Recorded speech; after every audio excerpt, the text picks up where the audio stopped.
नमस्कार दोस्तों। कहानियों की श्रृंखला में आज प्रेमचंद की एक कहानी लेकर आए हैं।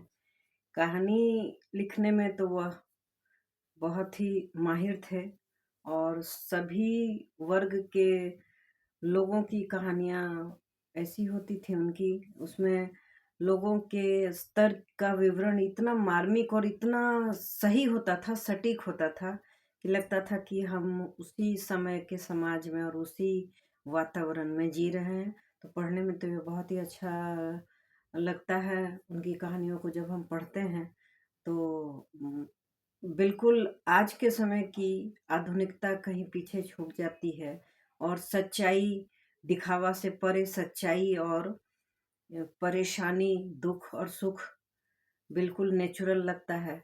तो आज एक कहानी लेकर आए हैं, दूध का दाम। यह प्रेमचंद की कहानी है और जो ग्रामीण जीवन, सामाजिक विषमताओं और मानव मन के संघर्ष को उजागर करती है। इस कहानी में प्रेमचंद ने मानवीय संवेदनाओं, नैतिकता और त्याग के महत्व को बहुत सुंदर तरीके से प्रस्तुत किया है। तो चलिए कहानी को शुरू करते हैं, देर नहीं करते हैं।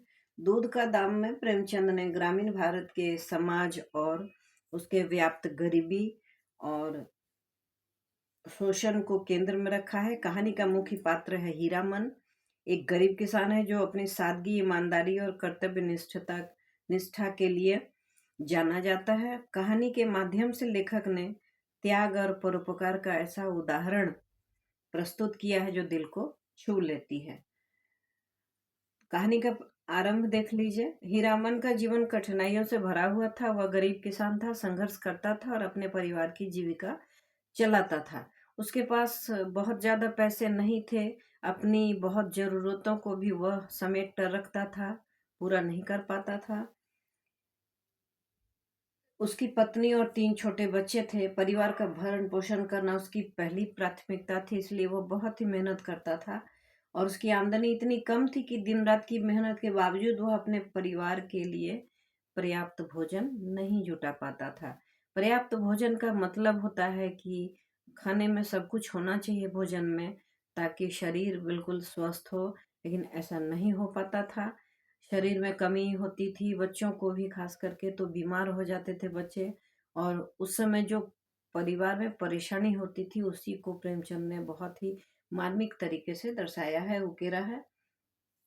एक दिन उसकी पत्नी ने अपने छोटे बच्चे के लिए दूध की मांग की। कहा कि छोटा बच्चा है, बीमार है और उसे दूध की जरूरत है। डॉक्टर ने उसे दूध देने के लिए कहा है, कहीं से दूध की व्यवस्था करनी पड़ेगी। तो जो यह घर का जो मालिक था, जो हीरामन था, वह उसके पास तो पैसे थे नहीं।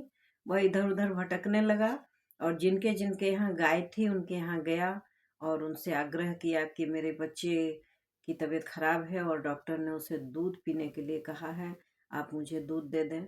तो उसके अड़ोस पड़ोस में जितने लोग थे उन्होंने उसका मजाक उड़ाया, हंसे और बोले कि दूध पीने का मन करता है, दूध पियोगे?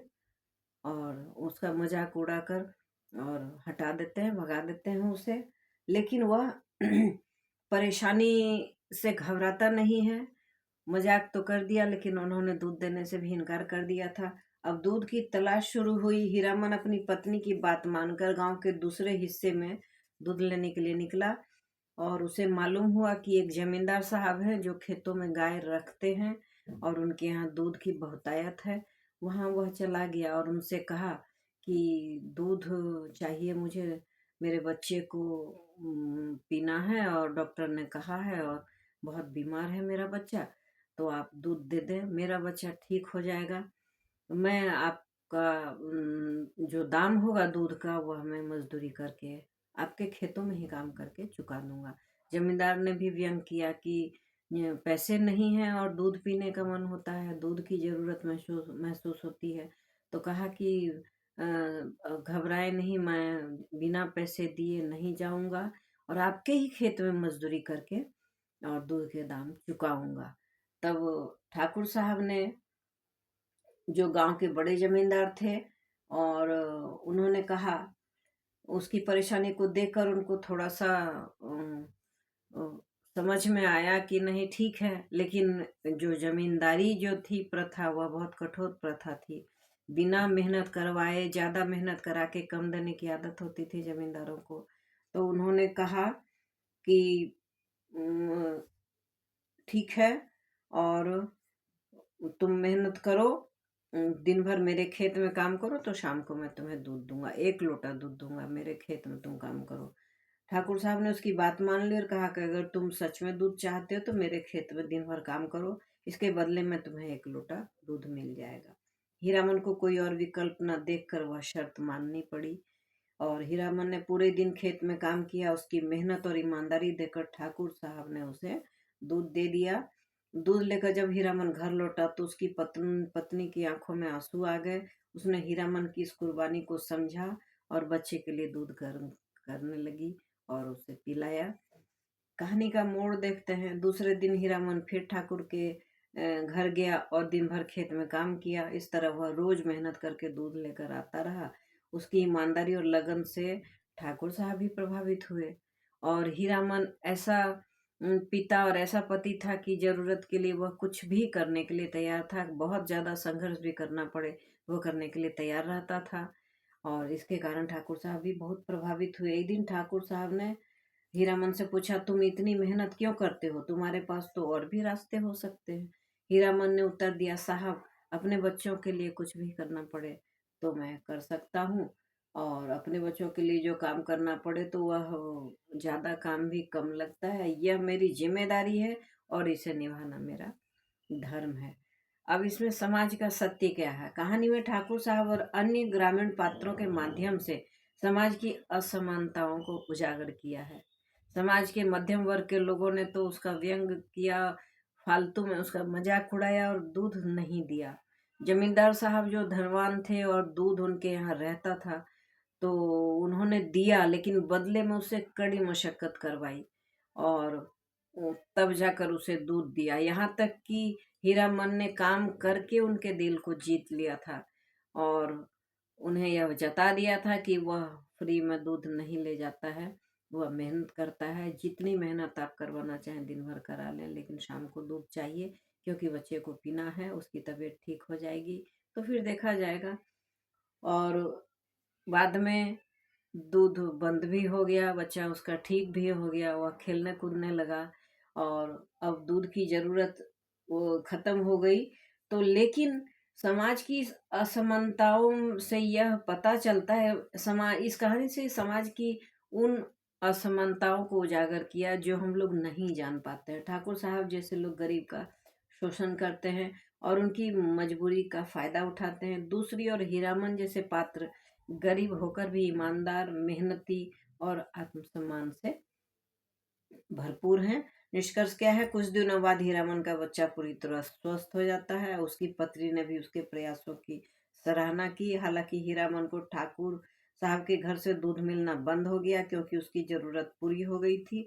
इस घटना से ने उसे यह सिखाया कि मेहनत और लगन से हर मुश्किल का हल निकाला जा सकता है। कहानी का संदेश क्या है? दूध का दाम समाज की कड़वी सच्चाई को उजागर करते हुए यह संदेश देती है कि जीवन में मेहनत, ईमानदारी और परिवार के प्रति समर्पण का एक विशेष महत्व है। कहानी में प्रेमचंद ने गरीबी, सामाजिक असमानता और त्याग को भावनात्मक तरीके से प्रस्तुत किया है। यह कहानी न केवल सामाजिक व्यवस्था पर सवाल खड़े करता है, बल्कि यह सिखाती है कि मनुष्य का सबसे बड़ा धर्म उसकी जिम्मेदारी को निभाना है। इसलिए अपनी जिम्मेदारी कभी ना भूलें, न बड़े न बच्चे। बच्चे की बहुत बड़ी जिम्मेदारी होती है। जो पिता अभी संघर्ष करके उनके भविष्य को सुरक्षित करने के लिए हर पल खड़े हैं उनके पीछे से, बच्चे की यह जिम्मेदारी होती है कि जब वह बड़े हो जाएं, पढ़े लिखे बढ़िया से अच्छा मुकाम हासिल करें और अपने वृद्ध माता पिता की सेवा करें, और ज़रूरतमंद की ज़रूर सेवा करें, मदद करें। कुछ पैसे खर्च होते हैं इसमें, लेकिन अगर पैसे खर्च नहीं होते हैं तो भी वह पैसे जमा नहीं रहते हैं, खर्च हो ही जाते हैं। हाँ, सत्कार में हमेशा खर्च करना चाहिए, और अच्छे कार्य में करना चाहिए, और परोपकारी होना चाहिए, उदारता होना चाहिए, उदार होना चाहिए, संघर्षशील होना चाहिए, और जिम्मेदार होना चाहिए, कर्तव्यपरायण होना चाहिए। ये सब गुण अगर इंसान में आ जाते हैं तो इंसान को कभी तकलीफ नहीं होती है और कभी असम्मान नहीं होता है समाज में। अच्छा लगा तो लाइक कर देना। देखने के लिए आपका बहुत बहुत धन्यवाद।